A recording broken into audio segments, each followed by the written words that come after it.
My old friend Edward. Hello, sir. For you, Ariel. You got a present for me. A little present for you from the UK. Good, mate. You? Pleasure. Thank you so much. Okay, here it is. Wow.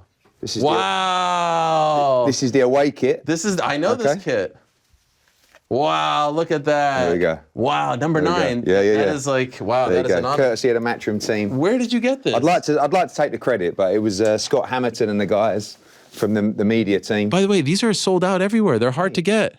That's why we got the contact. Are you guys trying to butter me up here? No, we're always buttering you up, mate. Listen, you've changed the face of darts in America. We're going to get to that in a moment, but this is a huge honor. You know, I'm a lifelong Nottingham Forest fan. Absolutely, I know. Look, right there we have, we just had a huge deadline day. Thank you. Yeah, thank you for watching. Thank you for this. That's very kind of you. You paid for it? Someone did. Okay, someone. Thank you. Well, that's very nice. Thank you to the Matchroom team. Hello. So great to have you. Thanks, mate. I like this new casual look. Yesterday, you're wearing the puffy coat. It's a bit confusing, isn't it? I've sort of got a little bit in shock. I've always worn a lot of casual clothes, but publicly always dress smart. And then when I'm in a suit all the time, when I wear something casual, people sort of start pointing at me going, what are you doing? But, you know. You're allowed to be casual. So you're chilling. You were with the kids yesterday in Brooklyn. Yeah. Doing some walk and talk interviews. Yeah, we went to Cops and Kids, which is, you know, I'm spending a lot of my time now trying to push boxing in communities because I really feel very strongly about it. Like in our country, we have a major problem with knife crime, with gang crime, and with kids just sitting on their phone, quite honestly. And I feel like these clubs are like a dying breed. So New York Cops and Kids is a club in Brooklyn, in Flatbush, where the ages of 12 to 21, it's free to kids to go in. And it's a great boxing gym. Like there's like 2 rings in there, there's a cardio room, and it's an amazing facility that's self-funded to provide opportunities for kids in the borough who are unbelievably deprived. And Richardson Hitchens, who's one of our prospects, he watched Floyd Mayweather as a kid wanting to get into boxing, and he just Googled free boxing clubs because he couldn't afford to go to a boxing club. Went to the New York Cops and Kids, and now obviously he's an undefeated professional. And I feel like it's one for another time, but I feel like there's a big problem with the younger generation now about what's right and wrong. And I think those kind of clubs can put you on the right path. And he's competing on Saturday, correct? He is, yeah.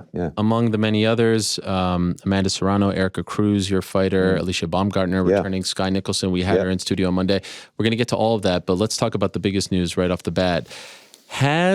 True or false, has Ariel Helwani done more for the sport of darts in the past month and change than the Hearn family has done over the past 3-4 decades? I mean, I feel like... in the US.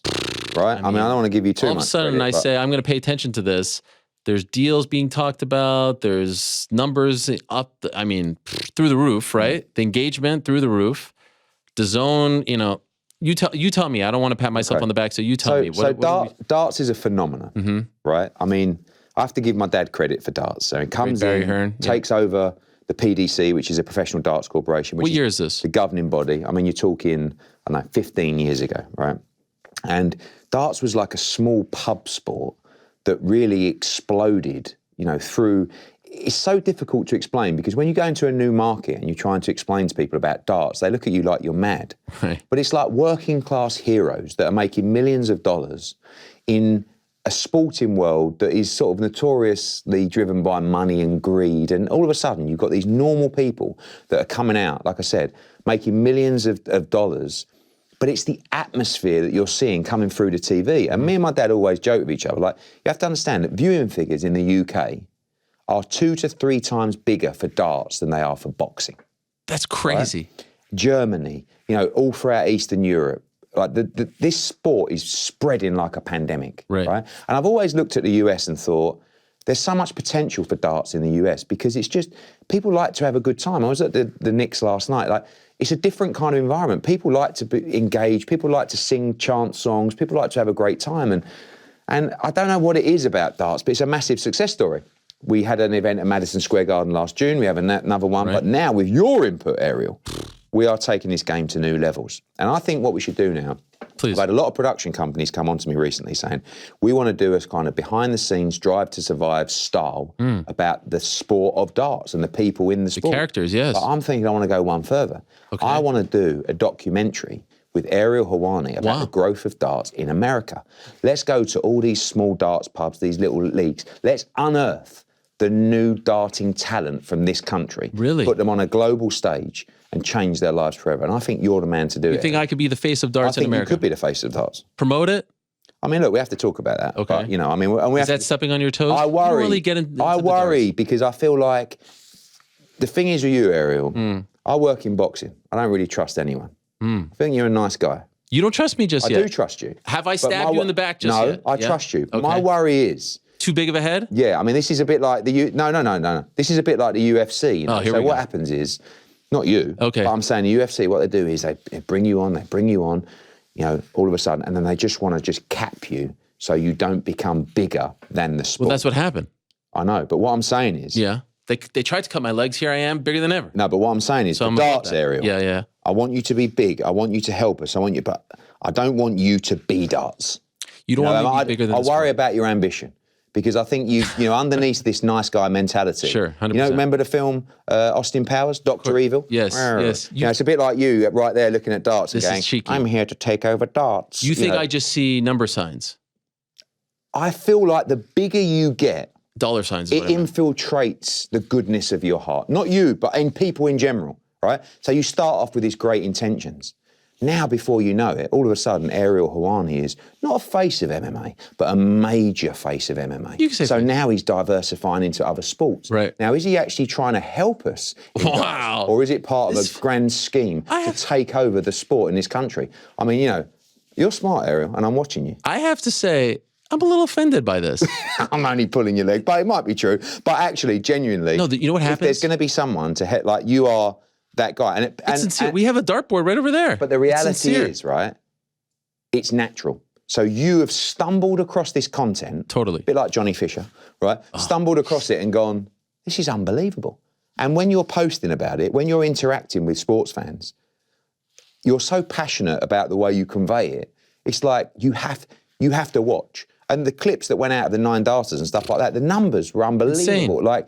And it's just, it's wild. By the way, when I tweet about darts, as opposed to when I tweet about the NFL, NBA, American sports, no one cares when I tweet about them. Yeah. When I tweet about darts, engagement up the roof. Well, there you go. I knew you was in it for yourself. No, I was shocked. So I was like, wow, bully boy, love him. Yeah. But you don't really have a lot to do with the darts. No, I'm actually the chairman of the PDC, but how come you don't go to the events? I asked bully boy. Yeah, I do. He says I you do can't be go bothered. occasionally, but the problem is that my dad has moved to president of the business. I'm trying to, my natural role is to take over more sports within the company. The problem is boxing is a huge part of the business, my passion, my life, and you can't sleep with one eye open. You have to sleep with both eyes open in boxing. So it's very difficult to be half-hearted, to go to the darts events and then next week you're at the boxing.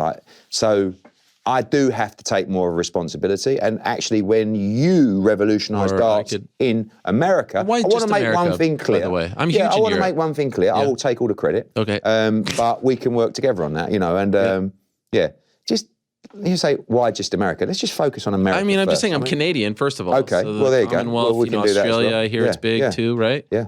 The Commonwealth. Yes. UK also. I like the idea. Obviously, there's agents and stuff that we have to talk to about this. I don't know if this is a formal offer. I have representation. Sure. But I like the idea, and I do feel very high on, I know the MSG event coming up. There's one in Jersey City, I was told. I'm going to be at those. I want to see it for myself.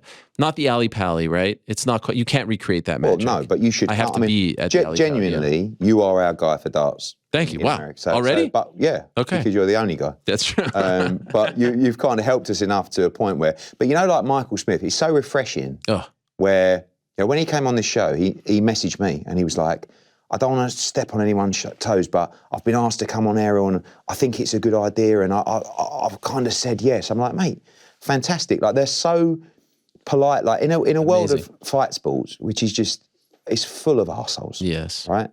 But also it's the fight game. It's not a normal activity, right? It's so refreshing to go in and actually for people to say thank you. Thank you for giving me this opportunity. He won £500,000, $750,000 for that one victory. Yeah. I mean, it's a huge sport. Also, he tells me that he trains for the events at his parents' pub. Yeah. I mean, what? It's just it's very pure. It's very innocent. But now, he doesn't even have one in they're his playing room. every week all around the world. And now you're getting the younger generation actually saying, it's no longer just a pub sport where it's like some guy with a belly that turns up. These guys are actually training now and trying to have longevity. And, it is an unbelievable skill. I love it. Like, people think that it's just a pub game. It's an unbelievable skill, as you found out. Yes. On the dartboard. Did you see that? I got whooped. I know. She threw a 93 and claimed to have never done it before. I think I got the technique hustled. didn't look great. I mean, you know, it was a bit sort 93 of, is 93. I don't think many are going to beat 93. I certainly won't. Well, we'll find out. By the way, so much sort of gratis publicity that I've done for Matchroom here. I know. I mean, John Fisher, the Rumford Bull. Yeah. This guy, by the way, why is he fighting in Vegas? No, he's not. He's training in Vegas. Training in Vegas? Yeah, he's got a fight. Like, this guy, like, it's just... His dad is one of the great characters on this planet. They have this catchphrase, which sounds quite simple. Bosh. Amazing. Right? What does it mean, by the way? Just like, bosh, like, let's go. Like, you know. Is that a thing that they say in his part of England? Kind of, but I don't really know where it's come from. But it's just like, let's go, like, bosh. Love it. And it's just become, like, he is now Big Johnny Fisher. Yes. Doing appearances all over the country. Yes. Where he goes to nightclubs with a bag of prawn crackers, right, from the Chinese, and throws them onto, like, revelling dancers and nightclub goers. And they're all looking up at him going, bosh, bosh. And I'm like, what? I mean, they're the nicest people, right? The nicest family. And John's content is basically him just ordering Chinese. I love it. But it's, again, it comes down to the passion for it. You know, like your passion for the darts. He was like, you know, sweet and sour pork, chicken chow mein, chicken katsu curry, Mongolian beef. And it's just like, he's drooling. And people, I mean, there's a lot of people who love their food. And they're like, yeah. And Johnny Fisher's a good young heavyweight. And it's another example where you've got to think outside the box. You know, how many fighters are out there at the moment? You know, boxers, you know, MMA fighters, wrestlers.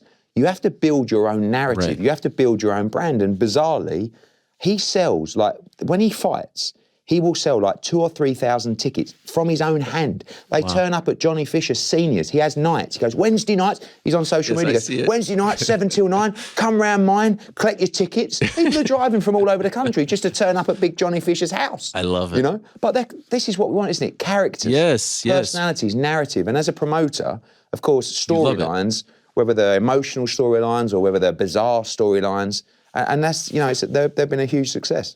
Love them. Big fan of Lee Wood as well. Yeah, great. Nottingham, right? So there's another connection. Will we ever see him fight at the City Ground? Yeah, so he's fighting Maurizio Lara, which huge. is an unbelievable fight, February the 18th. He's actually, I looked today, he's nearly a 3-1 outsider in that fight. Wow. This is a voluntary defence. This is what's great about this kind of fight, where you've got a champion that goes, I think I can beat him. So he's fighting a voluntary defence. Maurizio Lara beat Josh Warrington, who's another weight division. But like, Josh Warrington and Lee Wood, massive ticket sellers, one from Leeds, one from Nottingham. If Lee Wood wins on February 18th, we want to go to the City Ground next. You know, that's been, when I had Carl Froch, who's also from Nottingham, that was his dream, and we never got to make it happen. So Lee Wood's a great story. You know, he was down and out in his career, came back, won a world title against Conlon, you know, had that epic fight. Fight of the year, that and Taylor Serrano, And, you know, Maurizio Lara is a real dangerous fight for him, but, you know, Nottingham, born and bred, and, you know, he's loving life. Okay, so that would be huge. Speaking of venues, okay, we have to, I need to figure this one out. What the hell is going on with Croke Park? How could they have this gift from the gods? I know. What is wrong with these? Is it true that they are the reason why the GAA, what is going on over there? So the cost of hire, the cost of, you know, everything involved with the event is 3 times nearly more than staging it at Wembley Stadium. It's unbelievable, and it's so frustrating. Can you argue, though, that it's worth it? You can, but like, people will just tweet me and go, shut up, Hearn, just do it anyway. It's like, it doesn't work like that. It's a business. Ultimately, Katie Taylor has financial demands for this fight. Right. So does Amanda Serrano. And we want to make sure we deliver them that. But we're so far out on that possibility with the cost of running that show that now, and we're out of time in terms of delivering that date to the broadcaster, that we've got to move. So now we'll be in a big arena in Dublin, subject to Serrano winning and subject to tying up a deal. And then hopefully in September, we revisit Croke Park. But it's like, you know, it's frustrating. But at the same time, I promised Katie Taylor would be in Ireland for her next fight. It will be the most sensational atmosphere wherever we are. But we'll see what happens on Saturday night. So is Croke Park dead? Yeah. And would it be... now? Yes. Would it be 3 Arena? Quite possibly, yeah. Right, that's where Conor fought. Yeah, I mean, it will be unbelievable. I've been there. It's tremendous. It's just not Croke Park. No, it's not. But sooner or later, you have to make a decision. You know, you have to make a move. And the move is, we want to go May 20th. That's the date. And unless we go now, it's going to be another moment that we miss a fight for Katie in Ireland. And I'm not prepared to do it anymore. So we keep working towards Croke Park, you know, maybe Taylor Serrano 3. in September. Right. But for now, her next fight will be in Ireland. She'll be at the show on Saturday. And, if Serrano was to win, it looks like almost certain that we'd get that rematch in Ireland. Now, the result on Saturday, and I know this is somewhat awkward because Erica Cruz is your fighter, but does it hinge on, like, that fight, the rematch happening, does it hinge on Saturday? It's not the same weight class. People would still want to see the fight. In other words, if Serrano loses, and she is a pretty big favorite, if she loses, does that mean the Katie Taylor rematch is dead? I think so. Really? I think that, we're talking about the top of the sport. We're talking about elite v elite. We're talking about pound for pound greats. And listen, Erica Cruz can fight. I mean, poor old Erica Cruz, she's doing her media now in the hotels. I was saying, hello, I'm also a world champion. It's Puerto Rico against Mexico. It's going to be a war, those two. But ultimately, to build a rematch, to build an event like that, you would want her to come through impressively at the weekend. Katie will be there. We'll see if we get a deal tied up with Nikisa and Jake and MVP and stuff. And it's a natural fight to make. So when the Erica Cruz Amanda Serrano fight was announced, I thought, all right, this is good news for the relationship between MVP and Matchroom, and in particular, the relationship between you and Jake Paul. Are you guys good? Is there still a lawsuit going on here? There is. How can this proceed, a fight of this magnitude, while there's a lawsuit everyone's pending? Professional. At the end of the day, and I have to respect them for this, we're not letting our relationship or what's happened there get in the way of opportunities for the fighters. And we'd be idiots if we did. And we certainly wouldn't be doing the right job for our clients. You can't stop a fight from happening just because me and Jake Paul have fallen out. And at the end of the day, Jake said some things that he shouldn't have. He refused to apologise. And this is the way I chose to deal with it, because the other option is just to go and knock him out, which is not the way we conduct business. And we have a reputation in the sport that spans 40 years. And I'm not prepared to have some YouTube or whatever it is come in and start questioning that integrity and make the most bizarre comments. So people will say, let it lie. No, I'm not prepared to let it lie, because it's something I take very seriously. So that's that situation. Now, the situation of representing our clients, that's a good thing. And I have to respect them for that we're not getting on and he's not overly involved, but he's given Amanda Serrano a great opportunity on Saturday, via us, and potentially against Katie Taylor as well. And Jake will do his thing. I don't mind the guy. I think he's doing good things for boxing. I like what he's doing and the way he's gone about most of his business.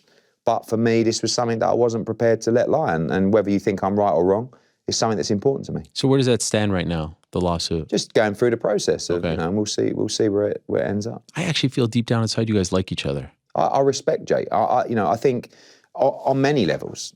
Firstly, I think that he's improved as a fighter. I still, I don't share his views that he's going to go on and become a world-class fighter, but he's involved in a sport that's very tough. And he's putting himself in the line of fire, in the battle, doing the hard camps, doing the sparring. As a businessman or a content creator, he is outstanding, and I don't see him as a YouTuber in boxing anymore. I just see him as a fighter.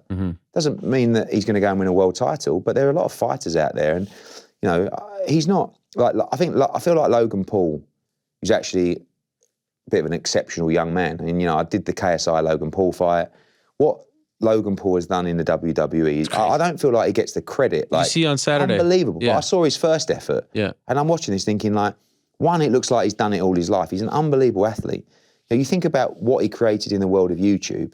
Take that forward to the KSI Logan Paul fight. He fought Floyd Mayweather. Now he's involved. I mean, take away the success of Prime, right now, and now he's involved in WWE. It's an unbelievable transition, and you have to respect these guys for what they've achieved, and they're very smart people, Jake included. So, I don't have anything negative to say about him, and I feel like the fight with Tommy Fury, I think it will do good numbers, and I think it's quite an intriguing fight. And you think he wins, right? Worryingly, yeah. Why is that worryingly? Well, because look, Tommy Fury is unbelievably limited, right? But he is a fighter. He is a boxer. So all the criticism about Jake is, you've never fought a boxer. He's about to. Not a very good one, but still a boxer. And it just, for Tommy Fury, it's just a bit embarrassing. Like if he was to lose, it's embarrassing full stop to lose to Jake. That's the reality for a boxer. I mean, I'd be embarrassed if I lost to Jake Paul, and I would, But you just said he's a boxer. Yeah, but he's not very good. Right. But this is where we always have our argument. Right. I said, you're an average. I'm not. No. He genuinely thinks he could fight Canelo Alvarez, and win, right? And this is where we fall. But it doesn't, at the end of the day, you've got to back yourself. And I like, his confidence is actually what's helping him in achieving.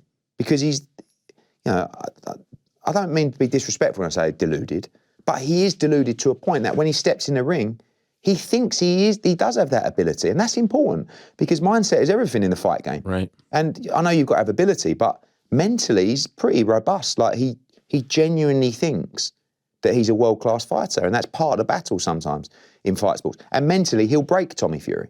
You know, you see his stuff talking about the kid and stuff like that. Like, there's a great clip, I don't know if you've seen it, of Tyson Fury going in a changing room at the weekend, right? And he came into the changing room and he went straight up to Jake Paul, who was being interviewed. Ah, yes. And he went, and Jake Paul went, like this, right? This is where you understand, it ain't his world, right? A fighter, if someone did that and they felt under threat, they would be up and they'd be going at it. Right. So the way that Jake talks about personally about, you know, stuff like the Tommy Fury fight, you got to be careful. Like, not necessarily with Tommy Fury, but, you know, there's a fine line in that world between something going badly wrong. But I think he'll mess with Tommy mentally. And I just think by the time they get in the ring, if they do get in the ring, I think Tommy will be defeated before the fight's even taking place. And I think Jake Paul will win by knockout. Wow. What a scene. You'll watch it. Yeah. I mean, Sunday afternoon. But look, one thing he's navigated well is he's been with DAZN. Right. I mean, I did Jake Paul's debut. Right. Probably my fault. He's been on Showtime. He just dumped Showtime. Now he's on ESPN. Good luck to him. Back to Katie for a moment. Is there a date in place for 3 Arena? Looking at May 20th. May 20th. Yeah. And is Serrano in? There's a few things to tie up with MVP, and a lot of that is kind of based. Sometimes you like to take care of this fight first, but we're working behind the scenes to make sure that rematch happens, but we want everyone to be happy. Any chance you announce it on set? Like if Serrano wins? Possibly, okay. Yeah. And Katie will be there? She will be. Wish I knew that. I would have been there. She's incredible. So, all right. So there's that fight that obviously is a big one that's coming up. You've got a ton of big ones. The one that I wanted to ask you about was we just saw Beterbiev, and a lot of people said, tell Eddie, can we please have Beterbiev versus Bivol? Great fight. Can we do that now? Yeah. Why beat around the bush? That's the one. So Beterbiev has Ramadan coming up. Yeah. But that's like May-ish, right? Yeah, no, it's earlier. Earlier this year. Yeah, so he's not going to fight till the summer, which is fine. Okay. Beterbiev has a mandatory against Callum Smith, who's our guy. You know, yeah, I know you got to dance around. Yeah. Canelo says, no, I want him. I have to get revenge. September though, right? Yeah. So, but then if you're going to do Bivol Beterbiev, it's going to be June, July. That kind of rules out the September fight. But it's like, it's an interesting dynamic. For me, just to make it clear, Bivol Beterbiev is one of my favourite fights of all time, not just about boxing now. And that is a tremendous fight, and one that I back our guy to win, as good as Beterbiev is. We just have to navigate the Callum Smith piece, the Canelo piece.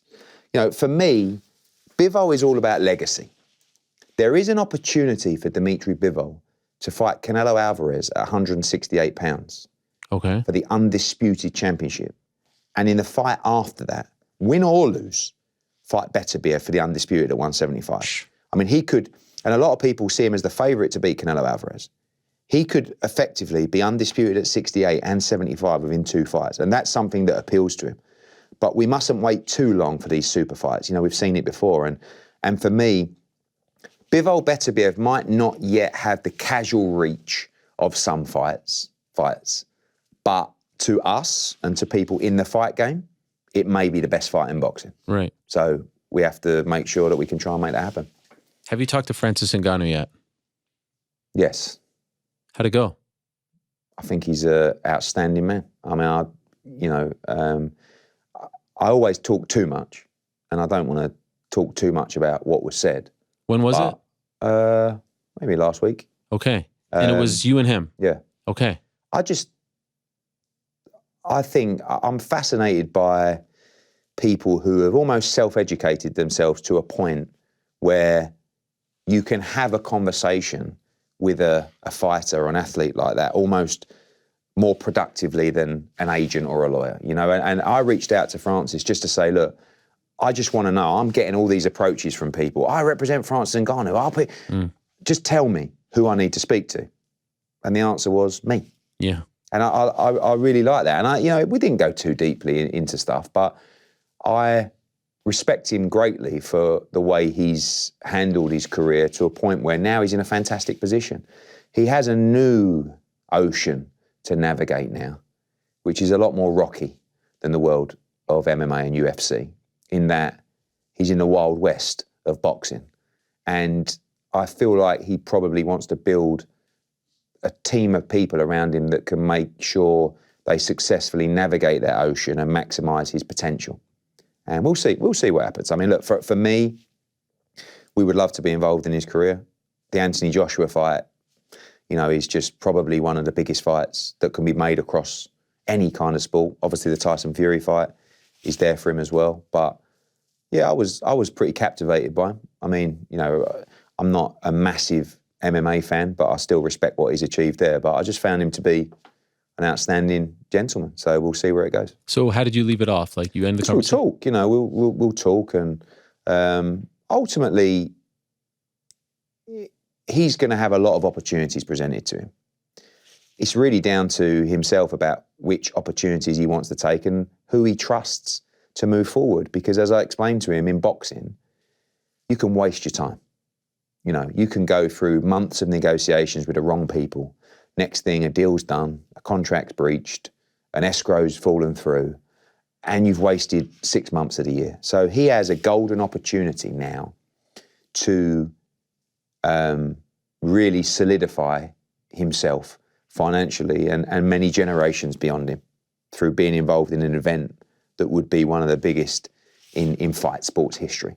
If he signed with you, what would you suggest would be the first best fight for him?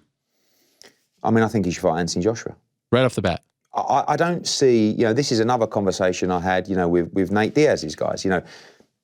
If these guys have a mountain to climb in terms of the challenge of fighting an elite boxer, but to go through the process of having 2 or 3 fights, one fight you might look bad because you're learning, and the value really is the unknown, right? What happens when 2 titans from the world of fight sports collide? The UFC heavyweight world champion, Francis Ngannou, and the 2-time world heavyweight boxing champion, Anthony Joshua. The complete unknown. The unknown of how good is Francis Ngannou. We know he punches extremely hard. If he lands one on Anthony Joshua, is it the greatest upset of all time? Mm-hmm. Or will AJ completely steamroll him and you'll see Francis Ngannou get knocked out? That's the attraction of that fight, the unknown. So for me, if I'm representing Francis Ngannou, I want to make sure that this next move, I maximise every dollar that's out there. He's done the hard work. He's done the years of hustle. Now it's about, he's done the work to get himself in a position that he can move forward with what he wants to do, take control of his career. And now the freedom that he has to do that must be incredibly motivating and enjoyable for him. He's got all these people coming into it at the moment. We can do this, we can do it. But that's when I talk about the navigation. Mm-hmm. You need people around you in boxing that know what they're doing and you can trust. And that's a very difficult thing. So for me, I would like to see him go straight into a big fight where he can make an absolute fortune. And then if he was to lose, to come back and actually have some fights in boxing. But, we'll see. I mean, it was a friendly conversation, and I really enjoyed it. I really enjoyed talking to him. He reminds me a little bit of Anthony Joshua, the way that you can tell he's listening to what you're saying, but he's educating himself constantly. And again, like when you look at what he went through, he did a lot of that on his own, and you'll know more about it than me. I'm just, from what I saw, and a really nice guy. Is AJ fighting April 1st? Yes. And so you would tell him, like, all right, AJ's going to get through this fight and then we'll fight in the summer? Yeah, I mean, look, in a perfect world, this is not something I've discussed with Anthony Joshua. I mean, ultimately, AJ's desire is to become world heavyweight champion for the 3rd time. Also, we understand that if there's a one-off event to be promoted and, there's a chance for these guys to make a lot of money in an event that the public would go nuts for, we're going to look at that as well. I've never sat down with AJ and said, let's look at the numbers for a Francis Ngannou fight. I know he'll be a big favourite in that fight, And I think it would appeal to him because he's never really been a part of anything like that before. Everything's always been boxing, boxing, boxing. So we'll see. And then you've got Fury. You know, maybe Fury doesn't fight Usyk. Maybe he fights Ngannou. Wow. You know, I don't like that fight for Ngannou as much as the AJ fight because him and AJ would just go at it. And it's a very dangerous fight. Whereas a Fury fight, I think he'd fiddle around with him and it'd be very difficult style-wise for him to have any impression in that fight at all. So we're talking fantasy fights, Ariel, really. But I mean, I feel like we're pretty damn close at this point. He's free and clear, right? Oh, look, he's going to do something, whether it's with us, whether it's with AJ, whether it's, he's going to do something. What's the ceiling in terms of what he can earn for one of these fights? What do you think? I don't want to put myself in a bad position, but he's going to make a lot of money. More than he would have made in the UFC? Oh. Not even close. So he made the right call, right? Me, what can he make in the UFC? What I was hearing, 7, 8, that's what he said. I mean, it's not even close, right? So these people who said he made a huge mistake, he's going to laugh at all of them. We'll see what the future holds. I mean, at least for one fight. At the end of the day, there's a lot to be said about having free opportunity, right? And being contractually free to make your own decision and be your own boss. You know, the difference between the UFC and boxing, which we see continuously, is in boxing. Ultimately, I made it clear to Francis: if we work together, you're my boss. I work for you. That's what happens in boxing. You know, the revenue coming into the show is owned by the fighters, not by me. Amazing. When you get to that level. Now, listen, when you're being built up, it's not that way because we have to take the risk. Sure. But when you get to a fight of that magnitude, it's always my interpretation. And I think what's right is you should see the revenue. Now, what's happening in boxing at the moment is fighters are drastically overpaid because of their perception of the revenue rather than the real perception. Nothing better than Spence Crawford. You know, when you're in a position where it's like, you know, I should get 30 million for this fight. Why? Because my guy here, he told me I should get 30 million. Well, what does he do? Yeah. Oh, he's a big businessman. You know, he's got an insurance company. Oh, fucking marvellous, excuse my language. You know, we see these numbers day in, day out. We know what they are. You know, and ultimately, of a fight of that magnitude, let the fighters own the revenue. We're taking a small percentage of the action to deliver the event with our, 100 staff worldwide. But the fighters are the stars here. They're the ones going in there. And without them, there would be no show. Right. So now, that's when they maximise the money well beyond what they could imagine. But only when it delivers the numbers. And a fight like Joshua against Ngannou, it's huge numbers, huge pay-per-views, site fees, and ultimately he'd see it all. So there's never an argument. You know, it would be a transparent balance sheet where it's like, here's the international TV revenue, here's the gate, here's the site fee, here's the sponsorship, here's the cost of the event. Do you approve these costs? Yes, we did. Boom, done. Here's the money. Here's the split between the fighters, and here's Eddie Hearn's service fee. Thank you very much. And we'll walk away, and I'll say, congratulations, Francis Ngannou, you've just changed your life. What was your conversation like with Diaz's camp?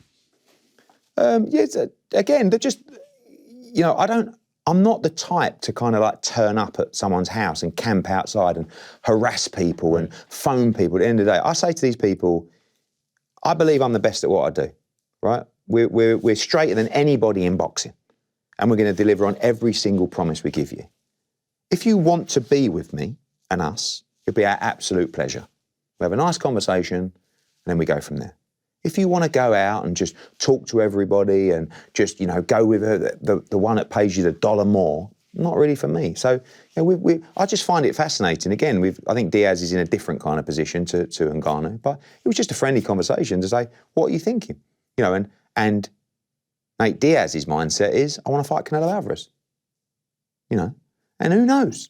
But again, is that doable? I mean, again, this is another one of your guys. Yeah, you can make it happen. Yeah, Is Canelo interested? I like to make competitive fight. I mean, that's the problem again is look, with Jake Paul, for example. I mean, Jake Paul against Nate Diaz may be a fight that happens over time.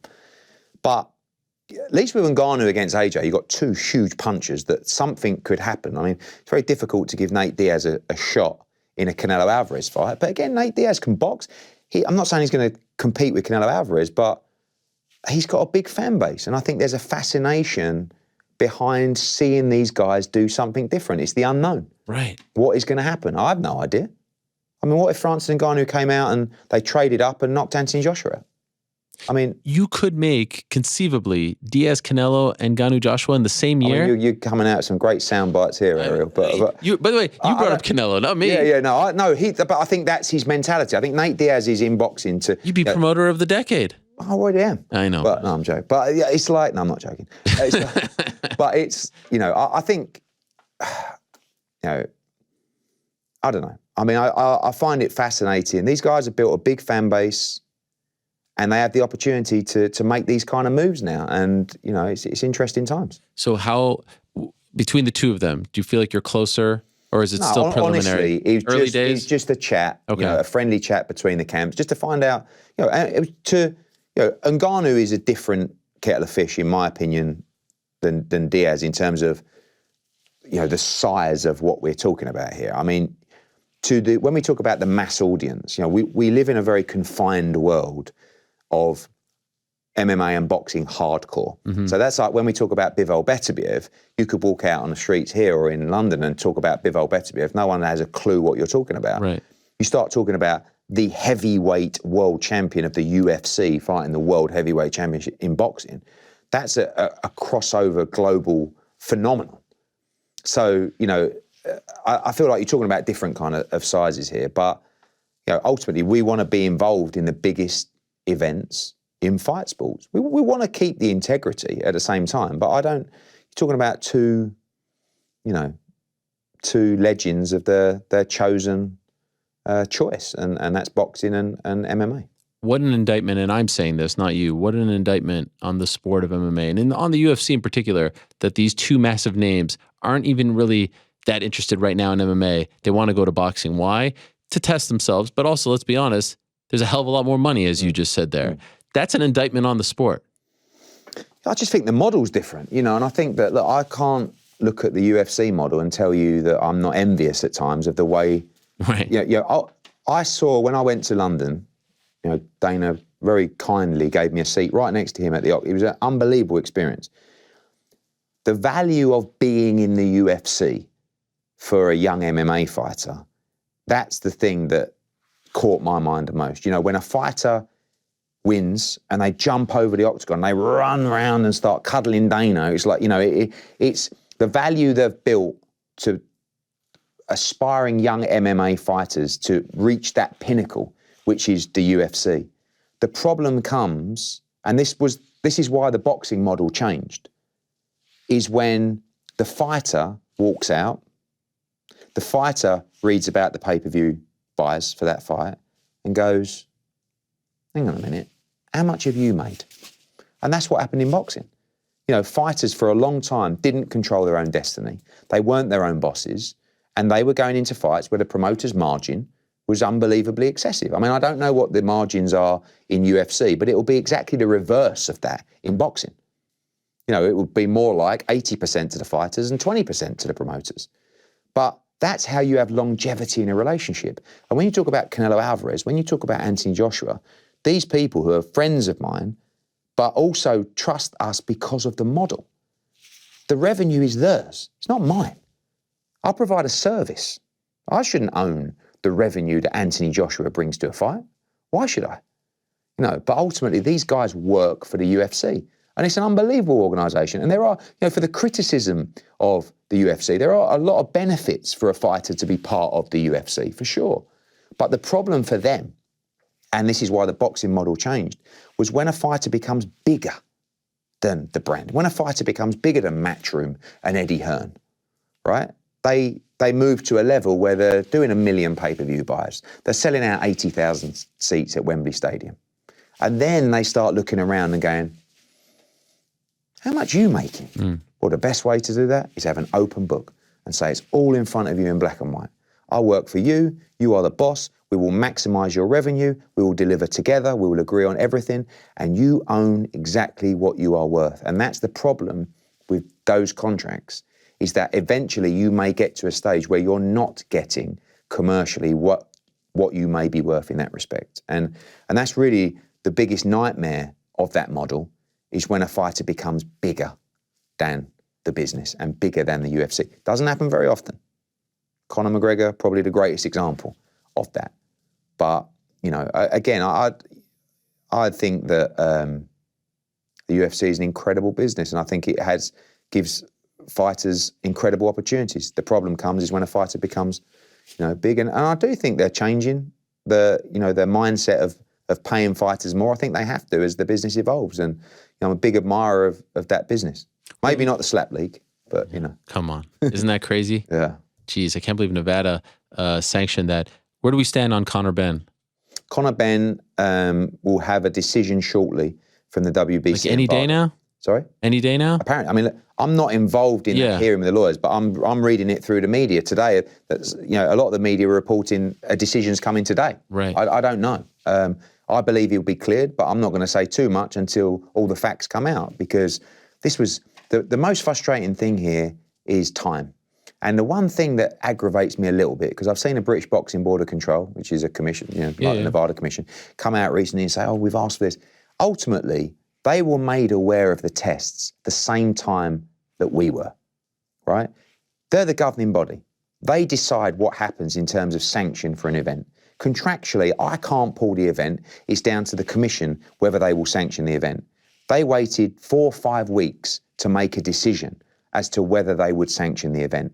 They pulled the fight on the Wednesday before the event. Cost me over $1 million in cost, because by then we've paid for everything. Right. And it's my fault. Right? Well, why didn't you pull the fight? Because we rely on the governing body to make their decision. And now you've got VADA and the WBC, who the test took place through. They're the ones hearing this case.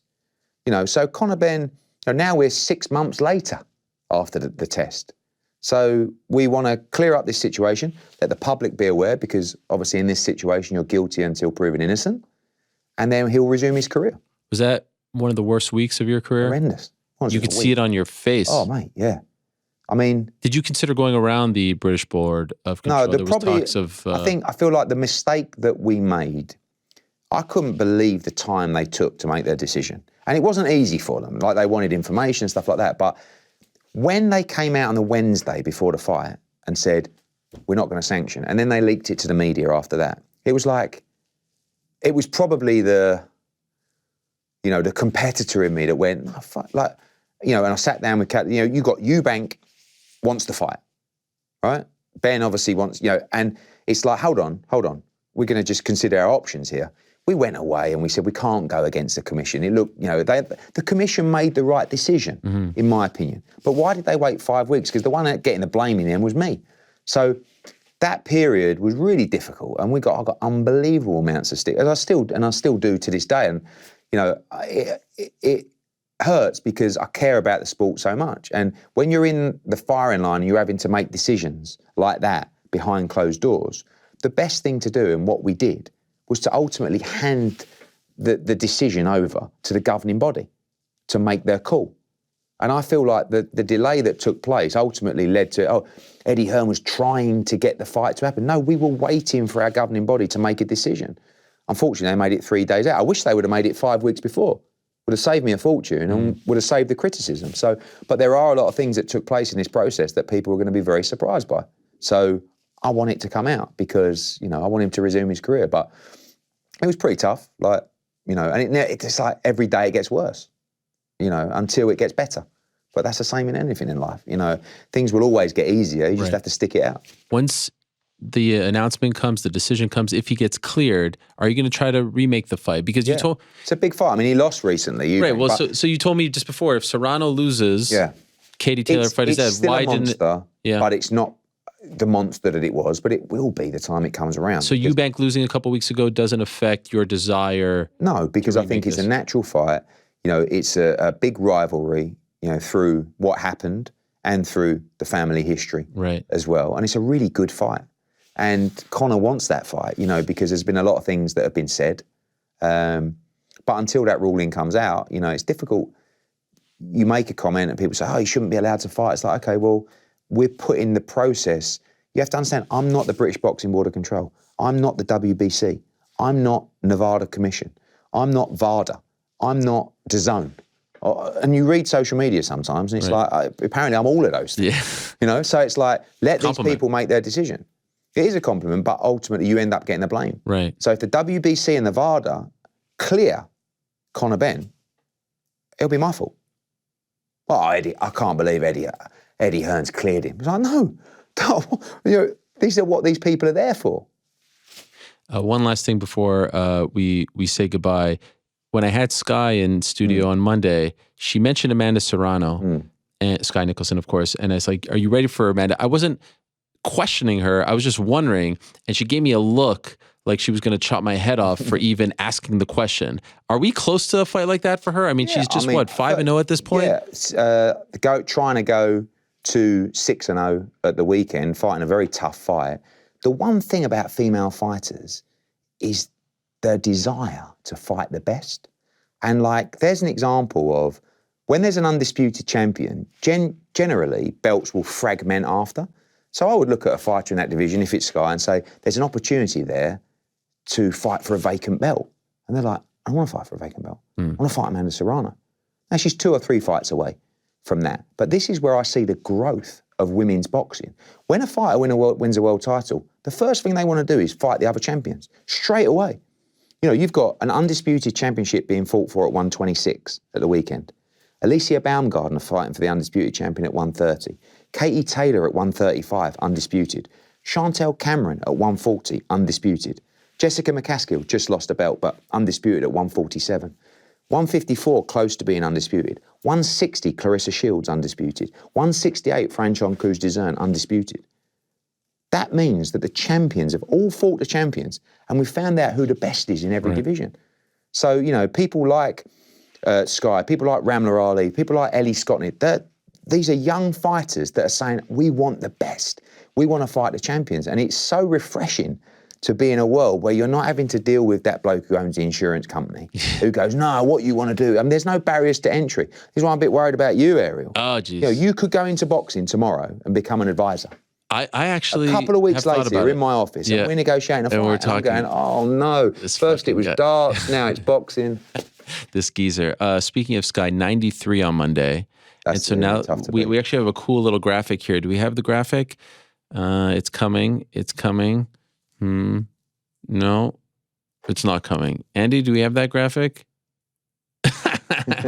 Egg on my face. Anyway, she got a 93. You can take my word for it. I got a 31.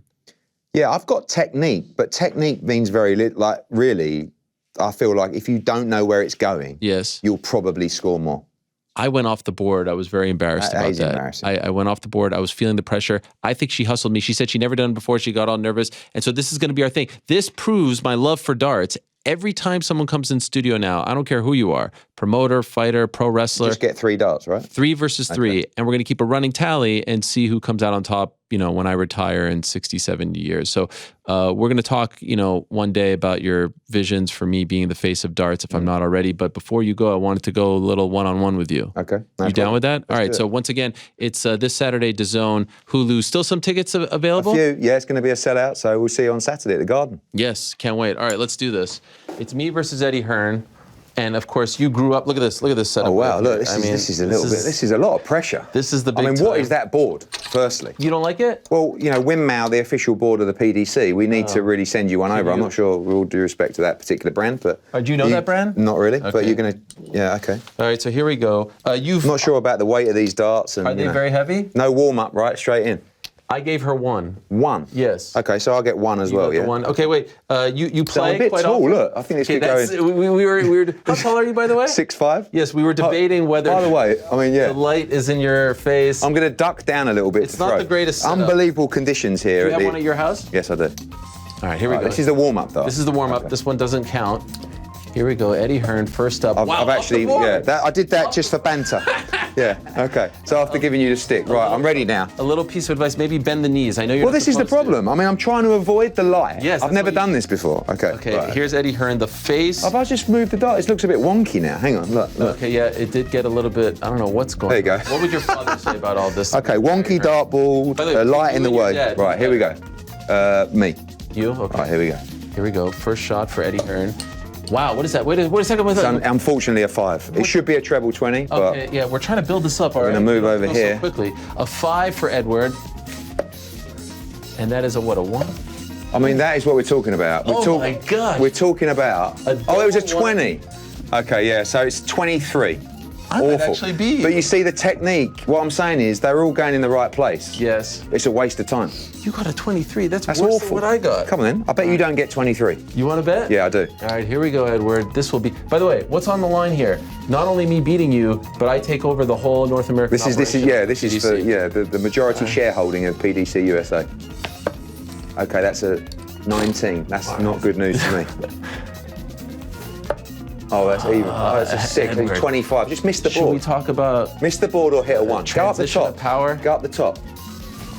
Oh, you've done it though. I've done it. You've done me. 19 add 19 is 38. Awful. What we got to talk turkey now. I know. What is Barry going to say about his son, Edward Hearn? 20. Wow, look at that shot right there. I actually thought I'd beat no one. Unbelievable. Let me just stick these 3 One in. more? All right, here we go. These don't. Oh my God, I've hit the light here. Can I just say, this is the worst environment for throwing darts I've ever Actually, seen. you were better this time. I think you got was that a triple 20? I don't know. Anyway, I love the darts. I love boxing. Love having you in. Appreciate it, Thank you mate. so much. There Always he a is, pleasure. Eddie Hearn, the man at Matchroom. This Saturday on DAZN, Hulu Theater. If you're in New York, you've got 2 titles on the card. 2 undisputed titles. Undisputed titles. You've got undefeated prospects. Some of our guys are going to be in the house as well, so can't wait for it. And thank you for the time, and good luck with Francis and Nate. If you've got some news to announce. You got some big sound bites. I'm looking forward to checking social media after this interview. It's going to be great. He's staring me down now. We're going to take a quick break.